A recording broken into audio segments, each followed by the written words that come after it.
Allez, aujourd'hui, nouvel épisode et c'est un premier épisode de ce style enregistré pour Finishers, qui est un site de calendrier de course où vous allez pouvoir retrouver absolument tous les événements qui vous font envie et qui vous passionnent sur le trail et la course à pied en général. Aujourd'hui, je suis avec Alain du Trail de la Tour et on va pouvoir parler de l'événement. Comment vas-tu, Alain? Très très bien, très très bien. Euh, Bon, il fait beau par chez toi, tu es oui, ça en dessous va. de Lyon, hein, c'est ça? Ça reste un petit peu mitigé, mais ça va. Le Bon, soleil est là. écoute, moi en Bretagne, j'aime bien parler de la pluie, du beau temps, tu vois, début des enregistrements, je trouve que ça met un peu dans l'ambiance. On enregistre l'épisode qui est mi-mai, tu vois. Et chers auditeurs, bah écoutez, c'est le premier épisode dans ce style-là, donc on va pouvoir détailler un petit peu toutes les ficelles de l'organisation du Trail de la Tour. Alors, est-ce que tu peux nous parler un petit peu de l'événement? Qu'est-ce qui vous a donné envie de l'organiser, cet événement, et quelles en sont ces petites particularités? Ah, ça fait beaucoup de choses en même temps là. Mais euh, en fait, on est initialement, on est une association de coureurs de la région, et c'est vrai qu'on a l'habitude de pratiquer ce secteur régulièrement. Donc voilà, on a eu envie, participant à de nombreuses courses, on a eu envie de le faire découvrir au plus grand nombre. Voilà, ce secteur. Et alors, qu'est-ce qu'il y a de particulier à voir justement dans ce secteur? Alors, le Trail de la Tour, effectivement, il y a une tour déjà qui est perchée tout en haut d'une colline, avec quelques segments pour y accéder qui sont quand même assez ardus. Et cette tour domine un petit peu la vallée du Rhône et en même temps, elle domine un petit peu les débuts de la Drôme des collines avec le Vercors au loin. Donc voilà, c'est un site qui est relativement sympa. Et historiquement, elle servait à quoi cette tour-là? Alors, cette tour, en fait, c'est une ancienne forteresse du Moyen Âge. Alors, il en reste principalement la tour et quelques ruines éparses autour. Mais oui, elle avait comme fonction de surveiller un petit peu la vallée du Rhône. Elle a une histoire qui est relativement complexe. Je vous la laisserai peut-être découvrir, hein, après, oui, je ne sais pas quoi. Ouais, tu vois, j'ai lu un petit peu que c'était Ouais. la tour de Barbe Bleue, Alors ça, qui c'est autre était. chose, parce qu'on a effectivement sur le parcours une, un deuxième, une deuxième forteresse qui est un petit peu plus loin, qui s'appelle Barbe Bleue, effectivement, qui est en très mauvais état parce qu'elle a été incendiée à une période de Moyen Âge. Et du coup, on y passe aussi, le trail passe également à proximité de cette forteresse. Oui. Mais c'est C'est des monuments qu'on peut visiter, ou ils sont fermés au alors public parce que c'est dangereux d'y accéder? Le Barbe Bleue, c'est fermé au public, effectivement. Pour ce qui est de la tour d'Albon, c'est différent. Là, elle est aménagée de façon à pouvoir y accéder. Oui, oui. Hmm. Et alors du coup, donc vous avez l'envie d'organiser cette course-là. Donc là, c'est la première édition cette année. Et donc, Mm. quels sont les formats que vous allez proposer? Donc, on a deux formats. On a un 8 km et un 16 km. Donc, sur le 8 km, on a à peu près 240 mètres de dénivelé, principalement sur les trois premiers kilomètres. Ensuite, on accède à la tour et c'est vrai qu'une fois accédé à la tour, ils vont revenir vers le village d'Anéron. Et le 16 km, lui, par contre, va partir en direction, donc un petit peu plus loin. Il a 600 mètres de dénivelé puisqu'il va redescendre et remonter plusieurs fois dans les collines environnantes. Mm. C'est quoi le style de surface, ce type de terrain? Quelles sont les C'est particularités 90% de de... chemin. Ouais, 90% de chemin avec, il y a très très peu de goudron. Et parfois, alors sur le 16 km, c'est très varié. On a des singles, on a un petit peu des traversées de bois, on a des traversées de champs, on passe effectivement à la tour, donc il y a beaucoup de zones où on va avoir des panoramas assez sympas sur la vallée du Rhône notamment. Et puis après, on refile un petit peu, on va longer une rivière à un moment donné. C'est très varié en type de paysage tout au long. Les types de chemins, c'est plutôt de la forêt, des pierriers, c'est quoi comme surface? Il y a beaucoup de galets parce qu'on est sur le on est sur le bord du Rhône quand même, donc on a quand même pas mal de passages avec des galets et puis des chemins de terre. Ouais. Les galets, les petits trucs là qui sont un peu fourbes pour les Ouais. chevilles, c'est ça, hein? Oui, oui, c'est ça. Ouais. On aime bien, on aime bien. Ok, j'ai vu qu'il y avait une petite particularité sur le trail le départ est donné en fin de journée. Tu peux nous Ouais. expliquer pourquoi? Bah parce qu'on a jugé que, en fait, on est au tout début de l'été, puisque c'est plus ou moins le jour d'été, hein, le 24 juin. Et le footing en Berthois, en fait, c'est l'association qui chapeaute un petit peu le trail. Bon, on a une réputation un petit peu un peu festive, et c'est vrai que on veut à tout prix donner un aspect un peu convivial à la fin de l'épreuve et profiter de cette soirée. Voilà. Donc il y a plusieurs choses qui sont mises en avant et qui vont être mises de façon à ce que l'après-course soit aussi intéressante que la course par elle-même. Ah, c'est bien ça. Tu vois, je m'étais dit que c'était en raison des potentielles chaleurs et du coup Il y pour a avoir aussi une ambiance un ce peu fraîche. phénomène, c'est vrai que la course a lieu un samedi, on sait que beaucoup de personnes travaillent, donc maintenant le samedi, donc pourquoi pas démarrer un petit peu plus tard de façon à profiter de ces grandes soirées et éviter justement les fortes chaleurs. Ouais, Hmm. tout, Ça se fait de plus en plus, ça, les ouais, petits c'est trails pas faux. festifs.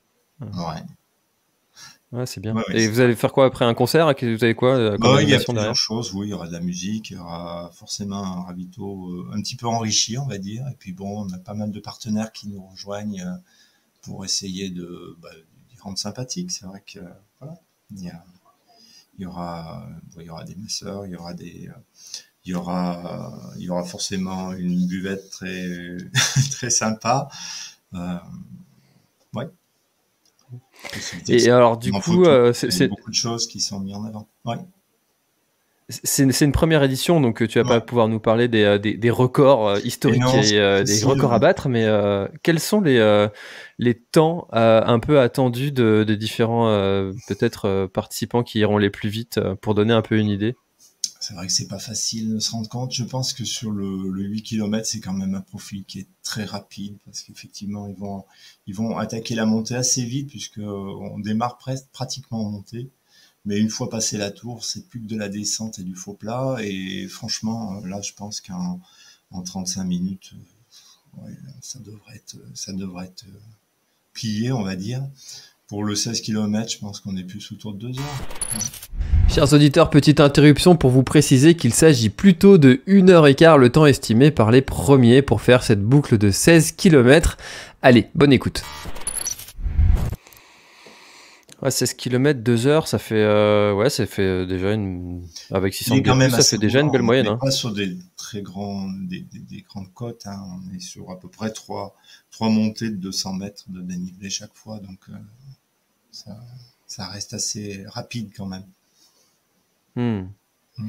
Et alors du coup, pour que les coureurs puissent éventuellement s'organiser, quelles sont les petites choses à prévoir en termes de logistique, de matériel, Il n'y a pas besoin de bâton. On n'est pas sur un secteur qui est suffisamment accidenté pour pouvoir courir avec des bâtons. Par contre, effectivement, il faut peut-être prendre une réserve d'eau malgré tout, même s'il y aura des ravitaux tous les 5 km. On est susceptible d'en rajouter en fonction de la météo de dernière minute. Mais je pense qu'une réserve d'eau, c'est quand même assez important. Et puis après, pour un coureur un peu moins aguerri, qui va mettre plus de temps, peut-être qu'il faut envisager une frontale, voilà, au cas où, je dirais. Puisque le départ a lieu à 18h30, bon, bah, pour les coureurs qui sont moins aguerris, ils peuvent sur le 16 km finir un petit peu plus tard. Vous avez une barrière horaire sur Alors, on ce n'a pas 16 de km? barrière horaire. Non. Ah oui, d'où la frontale, quoi. Voilà, éventuellement. Hmm. Sur ce type de course, est-ce que toi qui connais très bien le sentier, est-ce que tu recommanderais un entraînement spécifique peut-être pour quelqu'un qui serait sur son premier événement? Est-ce qu'il y a des choses qu'il devrait travailler en particulier pour bien préparer l'événement? Ben, déjà le jour J, je pense qu'il faut s'échauffer avant de partir. Ça, c'est indispensable parce qu'effectivement, le profil de la course fait qu'on attaque pratiquement sur une côte dès le début. Donc, on a intérêt quand même à s'échauffer un petit peu au préalable. Après l'entraînement, bon, veux dire, ça reste quand même assez accessible, ça reste un parcours relativement roulant, quoi. Je pense qu'il y a possibilité pour des coureurs aguerris, ils vont certainement courir très vite, et inversement, pour des débutants, ça restera très accessible, quoi. Mm. Ouais, tu dirais que c'est un trail qui se prête à l'initiation au Oui, trail et à rentrer un petit peu dans cette voilà, discipline, quoi. voilà, exactement. Hmm. Ah ouais, on peut dire ça. Et dans les environs, peut-être pour des gens qui resteraient un peu plus longtemps sur l'épreuve, qui seraient là, par exemple, en vacances, qu'est-ce qu'il y a à faire, à voir? Alors nous, on est Alors c'est vrai que pour localiser un petit peu notre secteur, on est situé à peu près à 3/4 d'heure de Lyon, au sud de Lyon, à 3/4 d'heure de Valence, à 1 heure de Grenoble et 1 heure de Saint-Étienne à peu près. Donc c'est vrai que euh, c'est un secteur. Donc on est sur le Nord Drôme, ce qu'on appelle la Drôme des collines. À proximité, on a plusieurs choses comme Autrive, par exemple, avec le palais du facteur Cheval, qui peut être intéressant à visiter. Et puis, on a la vallée du Rhône avec les vins, puisqu'on est dans un secteur à proximité du Saint-Joseph et des Côtes du Rhône, Hermitage, Croix-Hermitage. Donc avec Tain qui est à moins d'une demi-heure, Tain-l'Hermitage qui est à moins d'une demi-heure, Condrieu à peu près pareil. Donc c'est des secteurs. On peut faire d'une belle étape, je dirais quand même. Il y a des choses sympas à voir et à déguster. Alors, les auditeurs de l'Instant Outdoor sont assez gourmands, Ouais. j'ai ouï dire. Qu'est-ce qu'on peut manger de sympa dans votre coin? On n'est pas très loin de Romans, où il y a notamment les ravioles, où il y a la pogne. Il y a C'est quoi la pogne? Ouais, la pogne, c'est une C'est- brioche. c'est- Ah oui. Alors, ouais, c'est un type de brioche qui est réalisé par ici. On a si, c'est une région de gastronomie aussi. On a beaucoup de choses à découvrir. Ouais, Ah oui, la pogne de roman, j'ai vu, voilà, avec la fleur d'oranger, c'est ça? exactement, Hmm. exactement. Ça y est, j'ai faim. Voilà. Euh, ok. Et du coup, alors qu'est-ce que du coup, j'ai perdu ma question. Tu m'as donné.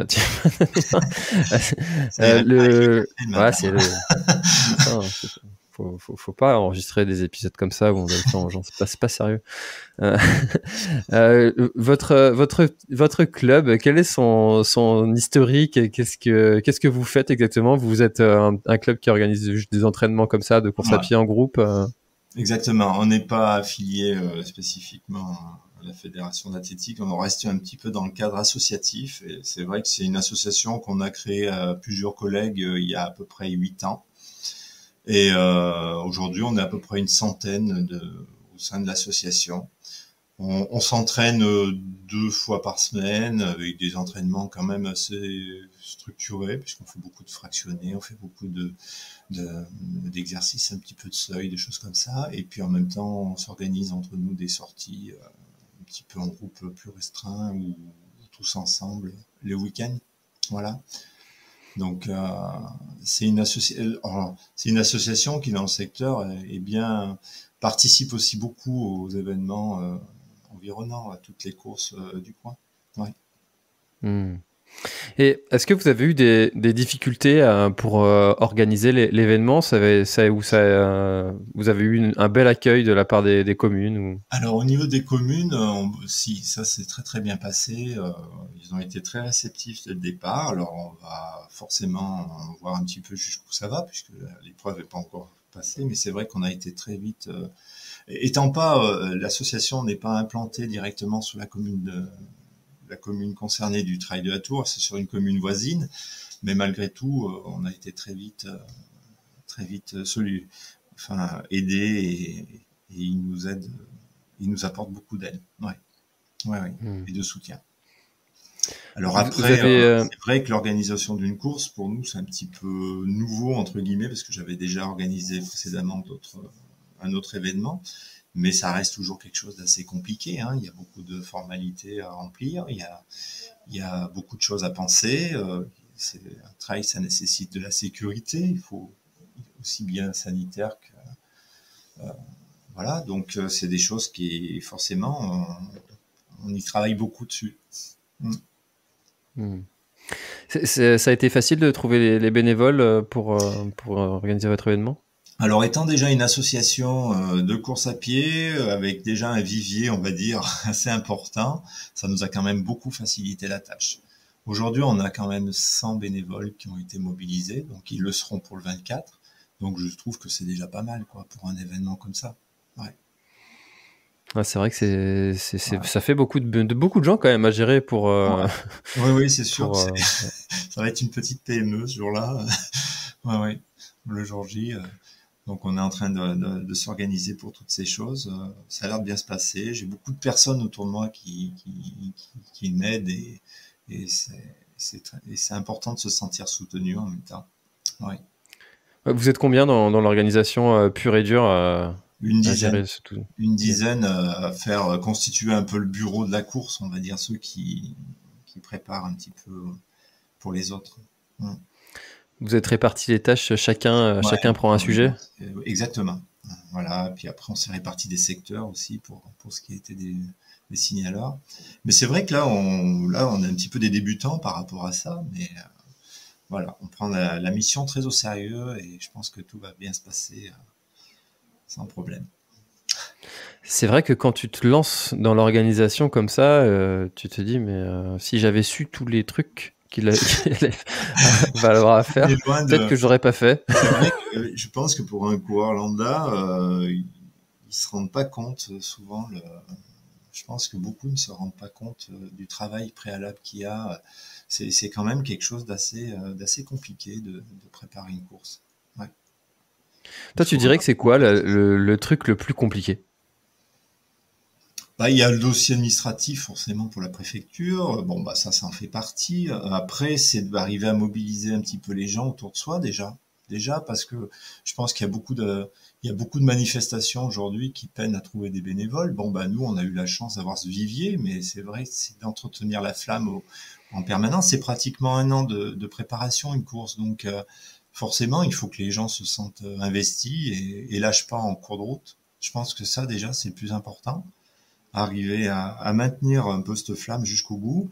Et puis mobiliser, trouver de l'argent aussi, hein, parce que bien voir qu'une course aujourd'hui, une épreuve de course à pied, c'est même quand on voit des dossards, le prix du dossard est souvent montré en disant ouais c'est cher, c'est ci, c'est là. En réalité, ça prend en compte qu'une partie des frais de l'épreuve.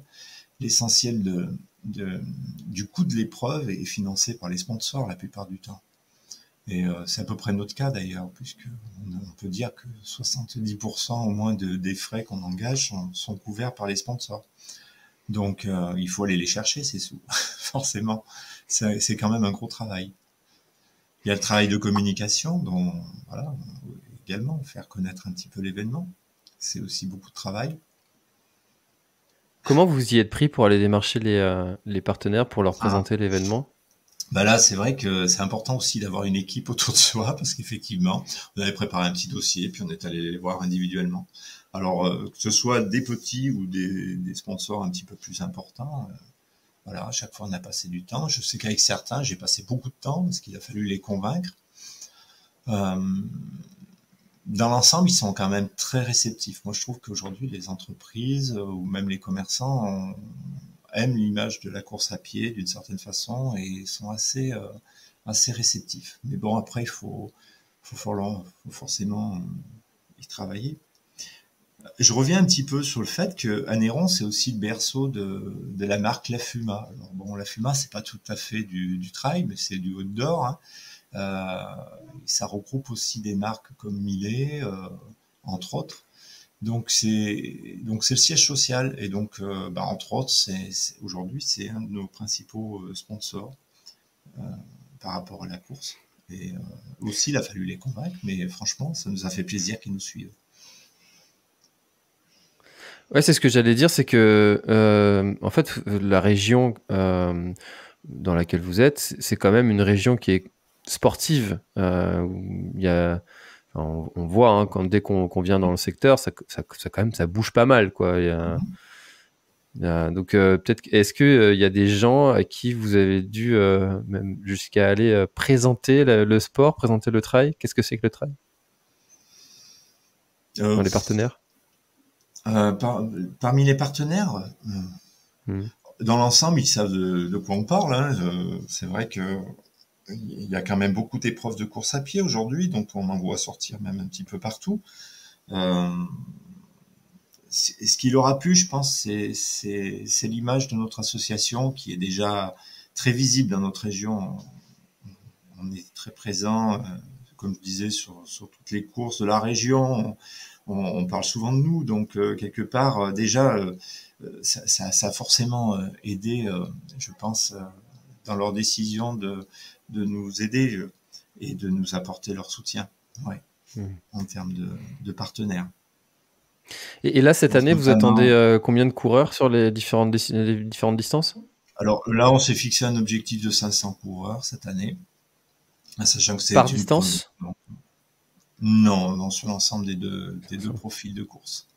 Après, le projet, c'est peut-être dans un second temps, si tout fonctionne bien cette année, ça sera d'augmenter un petit peu le type de profil avec peut-être un 25 km l'année prochaine, peut-être décaler une partie le samedi et une partie le dimanche matin pour pouvoir faire éventuellement euh, des duos, des choses un petit peu comme ça. On verra un petit peu en fonction de la façon dont ça se passe. Et si la motivation des bénévoles est toujours là. Jusqu'à aller organiser un ultra trail? Pourquoi pas? Pourquoi pas? Il y a le potentiel puisqu'on a tout ce qu'il faut. Le secteur est vaste et il y a beaucoup de possibilités. Ouais. Tu, tu es ultra trailer toi-même? Non, personnellement, je me limite à des distances autour de 50 km maximum. Ce qui est déjà pas mal, hein. Ouais. On a mal aux jambes après 50 bornes quand même. Ah oui, oui, oui. Forcément, surtout si on s'en donne la peine, hein. Mais enfin, oui, 50 bornes, quand même. C'est Ouais. quoi tes objectifs là cette année? J'ai un petit peu honte. En fait, je me suis fixé un marathon pour la fin de l'année. Et en fait, je suis tellement à fond sur le projet de la course que là, pour le moment, je participe un petit peu à des courses de la région, mais sur des profils vraiment très courts. Plus pour pouvoir représenter un petit peu, pour pouvoir présenter le trail de la Tour en même temps, en parallèle. Et je me suis pas fixé de gros objectifs durant cet été, on va dire. Ça sera plus sur Hmm. la fin de l'année. C'est vrai que la première année, c'est quand même assez intense. Les années d'après, bon, tu reprends un peu tout ce que tu as déjà fait. Et puis, Voilà, ouais, ouais, c'est certain que je pense que l'année prochaine, il y a des mécanismes qui vont se mettre en route tout de suite. Il y a des choses qui avaient déjà été vues qui ne seront pas à revoir. Et on va gagner du temps forcément dans l'organisation. hmm. Mm. Bon, alors, si tu avais peut-être un mot pour conclure et puis donner envie aux coureurs de venir s'inscrire, qu'est-ce que tu leur dirais? Difficile ça, hein. Ouais, c'est difficile parce qu'on y croit tellement à notre projet là. On est persuadé que on a un parcours qui est très très chouette à découvrir, euh, qui a possibilité de passer un bon moment parce que forcément, on va essayer de tout faire en sorte en tout cas. Euh, Après, je sais que après, en fonction du secteur, il y a possibilité de se loger, il y a possibilité de faire, de profiter peut-être de la période pour faire un week-end aussi prolongé dans le secteur. Donc, venez nous découvrir, hein. Voilà, je sais pas bien quoi dire à rajouter de plus. C'est vrai qu'on a fait un beau tour hein, de présentation, je trouve, de votre événement. Et ben, les inscriptions, c'est sur Finishers. Bien sûr, Je mettrai le lien dans la description. d'accord. Et puis, en tout cas, si je passe Voilà, dans le coin, moi, cette tour, j'irais bien la voir, hein. ouais. Vous pouvez Elle a l'air découvrir un petit chouette. peu plus de choses aussi sur notre Facebook, où il y a pas mal d'infos qui sont communiquées par rapport à la course, et même rentrer en contact avec nous si vous souhaitez avoir des renseignements pour se loger, pour avoir des explications, enfin, tout renseignement utile, on pourra vous répondre. Et ben, je mets tous les liens dans la description. Ce sera fait. Voilà. Merci beaucoup Alain pour la présentation de ton trail et merci à Finishers aussi de mettre en avant les événements comme ils le font. En tout cas, avant d'enregistrer notre épisode, je suis allé regarder la page de présentation et il y avait vraiment beaucoup d'informations. Et puis là, je suis en train de m'amuser avec le petit profil aussi de la course. Ça, je trouve que c'est super bien fait. J'avais pas vu encore ça. Voilà, merci beaucoup Alain. Et puis je mets les liens dans la description et au plaisir sur un événement, pourquoi pas. Voilà. À bientôt. Pourquoi pas. Merci.